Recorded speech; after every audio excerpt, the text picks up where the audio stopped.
Olá, meus amigos, tudo bem? Boa tarde, bom dia, boa noite, não sei que hora que você está ouvindo.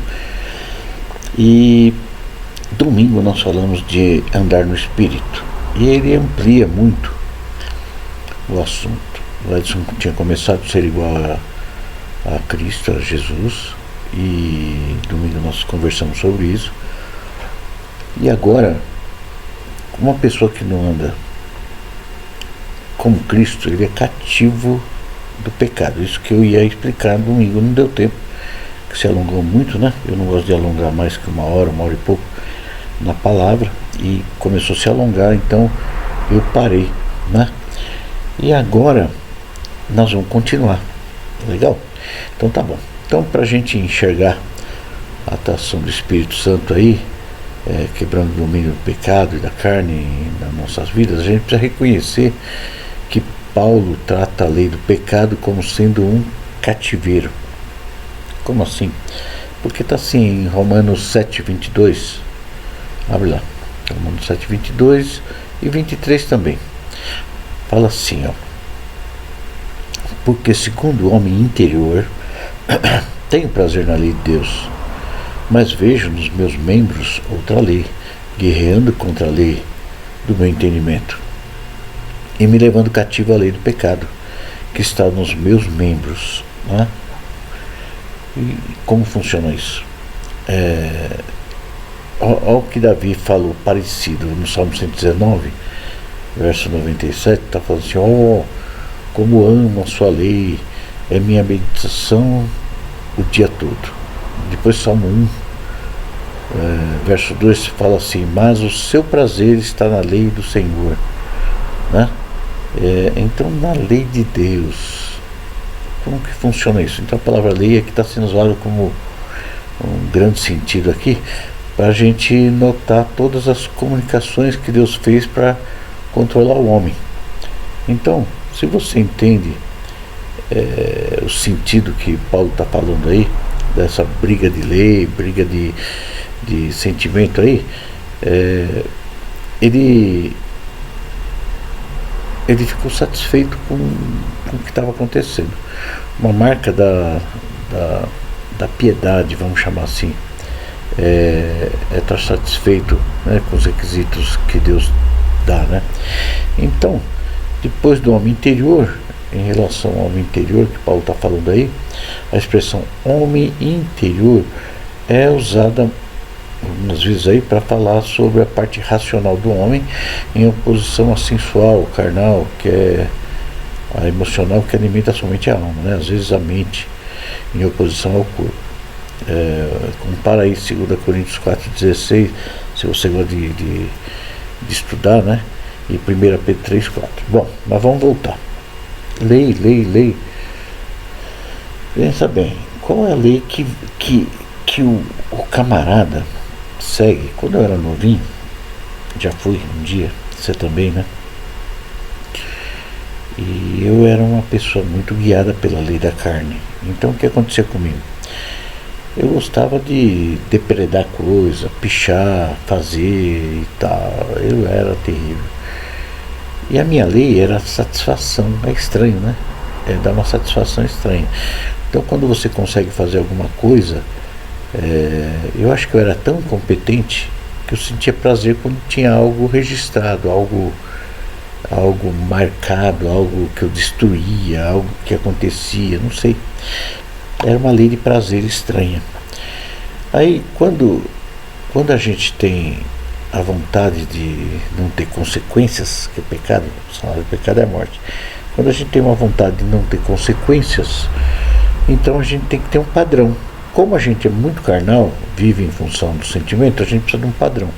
Qual é esse padrão? Temos a lei de Deus. Depende de como você enxerga ela é boa ou ruim para você. Vamos lá. Aí eu decidi mudar.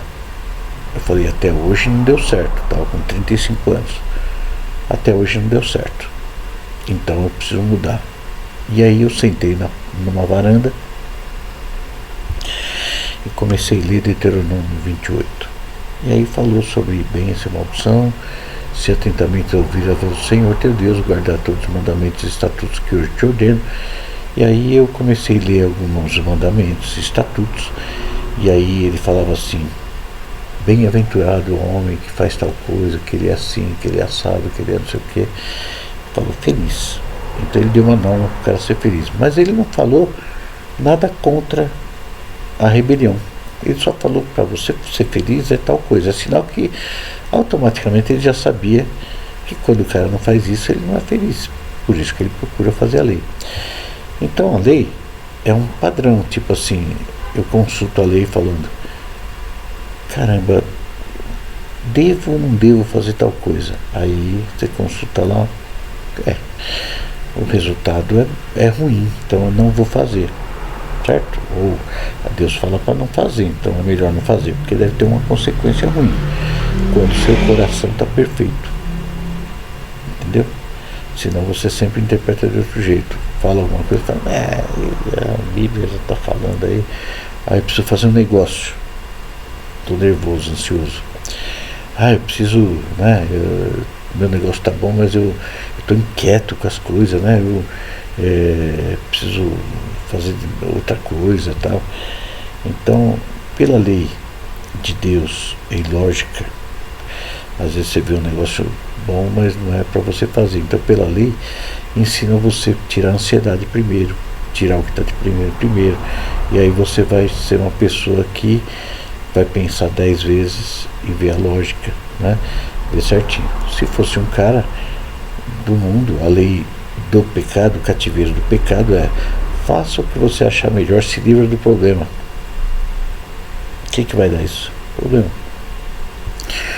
É casamento, né? A pessoa fraca que segue a lei da carne, o cativeiro da carne, o que ele pensa? Eu vou separar mesmo, né? Faço outra vida e acabou. Para que eu vou ficar tentando consertar as coisas? Eu vou fazer outra vida. Sofre consequência, né? Filhos e etc. E tudo, o emprego, né? A pessoa manda muito em mim, fica falando, eu não quero, então não quero. Perdeu, né? Porque é tudo igual. E então quando a gente enxerga que nós estamos no cativeiro do pecado, porque a nossa vontade é sempre a melhor para a carne e para a alma, sempre. Por exemplo, você percebe, normalmente uma pessoa escrava de ansiedade, sentimentos, de promiscuidade, ele tem a vida dele daquele jeito, né? Vê pessoas que são adultas, por exemplo, a vida dele sempre é longe da família, longe da esposa, longe de tudo, e se por acaso a esposa aceita, ele é um cara anestesiado, meio, né, tá nem aí para nada, não tem vínculo, não tem nada, né? E vai vivendo, porque está vazio, né? Ele está lá no cativeiro do pecado, ele gosta daquilo, aquilo satisfaz ele, vai ser o final da vida. E aí a gente vê as consequências que dá na família, né? O resultado dos filhos com problemas, normalmente vários problemas, porque é o cativeiro do pecado. Outros cativeiros do pecado, tem vários aí. Tudo que nós falamos domingo é o contrário, né? Vivendo no Espírito. O cativeiro do pecado é não vivendo no Espírito. Então você vai agradar somente a sua alma, o seu corpo. Então preste muita atenção, né? Paulo, ele fala lá em Romanos 7, fala assim: levando cativo. Então essa linha de raciocínio aí que ele declara em Romanos 8, lá no verso 15, que não recebemos o espírito da escravidão. Está entendendo? Nós não somos escravos da carne. Pensa bem, por que tem pessoa que é tranquila? Está nem aí com nada, tem problemas aí na rua, tem muito assédio, vamos dizer, homens ou mulheres dando em cima, ele não está nem aí. E tem pessoa que é muito fraca, ele cai muito fácil. Qual a diferença de um para outro? Um é escravo, outro é liberto. Como assim, filho? Então, você não tem esse espírito de escravidão. Mas quando é a mesma coisa, tem muita gente que é escravo.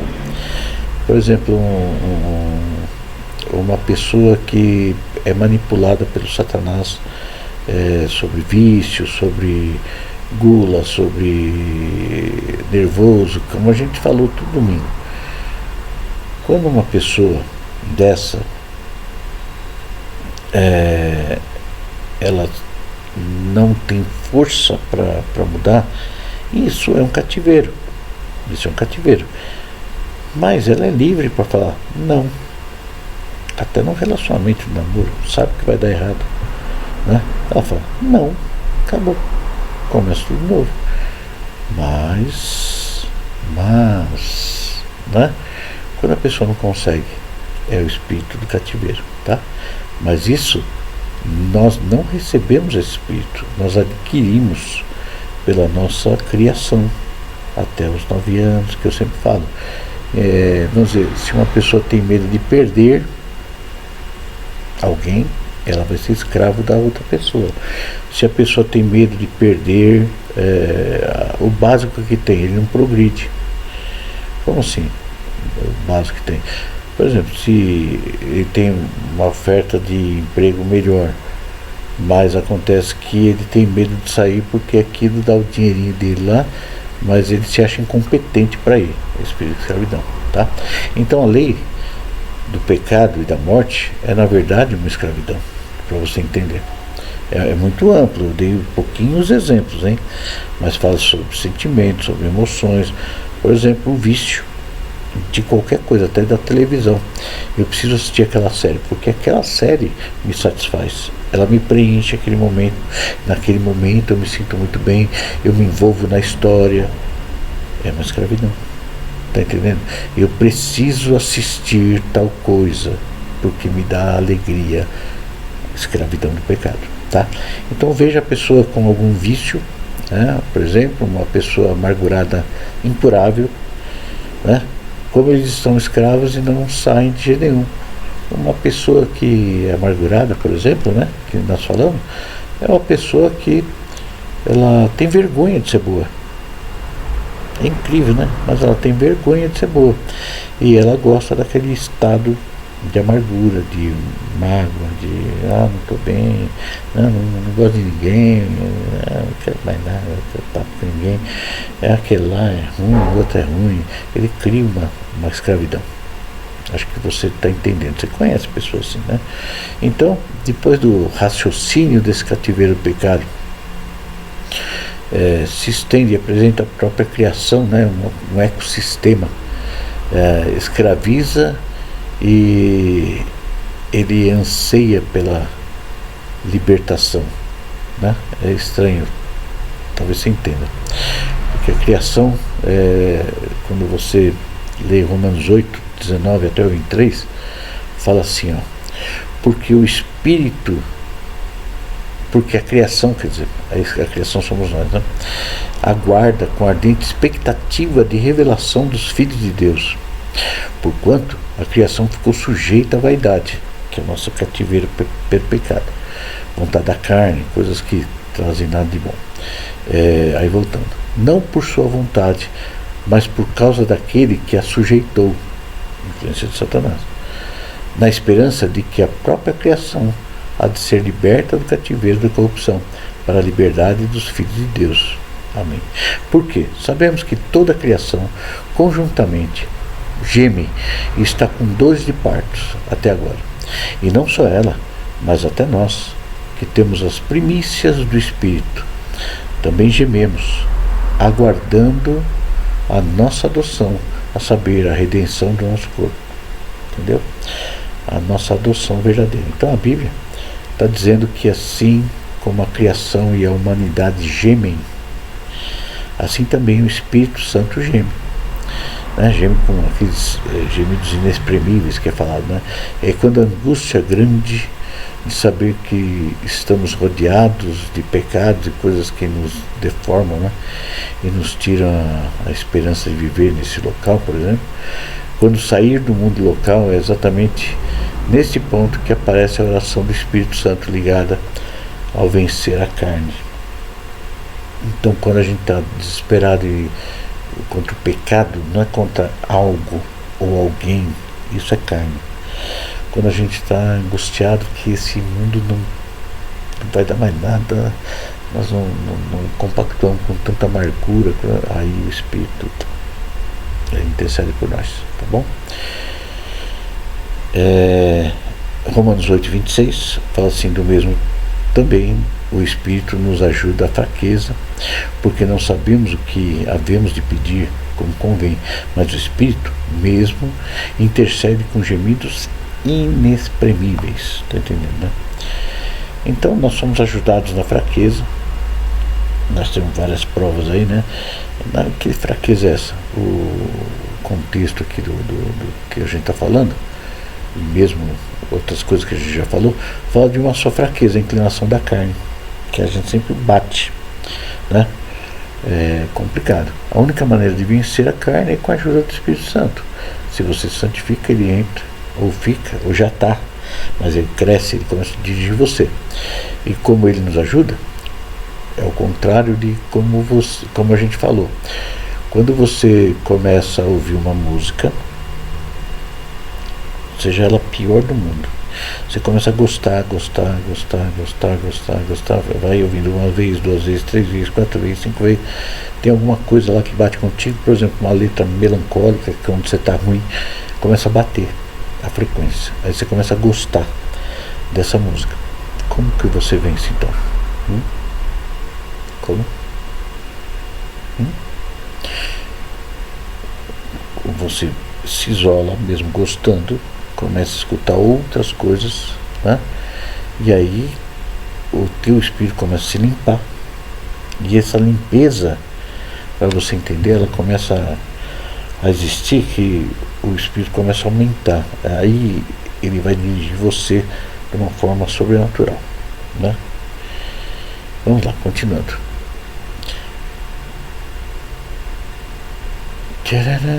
Vamos achar aqui. Bom, vamos ver. Quando a gente fala que nosso espírito, fala do nosso espírito, pelo Espírito Santo em nós, então, obedecendo e vencendo, isso não sugere que a gente faz uma sociedade com o espírito, a gente está mais ligado no espírito, porque a gente sai da cativeira do pecado, a gente não é mais dependente da carne, mas a gente luta para que tudo que é meio forte na carne a gente começa a rejeitar, né? Quando vencemos nosso nervoso, por exemplo, nossa tristeza, nosso medo, nossa ansiedade, nossa vontade de entrar em algo que prejudicar a família, por exemplo, nós vencer nós mesmos, né? A vontade de se irar, olhar a vida dos outros, né? Justificar nosso erro porque os outros não vencem, etc, né? Então, Deus nos deu uma poderosa arma contra a inclinação da carne. Então nós devemos usar dia a dia e após dia. Eu sei muito bem na prática, né, que à medida que começamos a vencer a nossa carne é enfraquecida e fica mais fácil de vencer mais ainda. O próprio exército de Deus está nos ensinando. E o exercício do Espírito, então, nos faz mais consciente da presença de Deus e nos alerta para as coisas sutis aí que Satanás dá, né? As armadilhas da carne.